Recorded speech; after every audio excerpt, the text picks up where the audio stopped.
မများနဲ့အကြောင်းပြပေါင်းစုကောင်းမှုဝေစီလူနေပြီဘုံကလေးအောင်ပွဲစင်တွဲလို့နေပြီ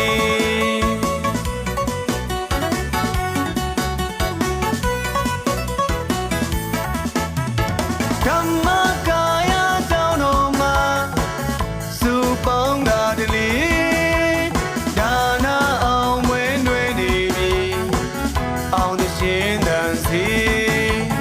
ဓမ္မကာယကြောင့်တော်မှာစုပေါင်းတာတလေ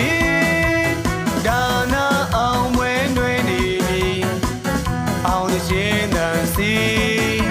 မနောစိတ်လာကပြူစင်ကြည်ဒူးမြတ်တဲ့တရားတူညီသည်နေ့စဉ်အမြဲချိန်တဲ့ဘုံကလေးအောင်ဝဲနှွဲလို့ပြောသည်ဓမ္မကာယရှိဖရာကြောင့်တော်စီ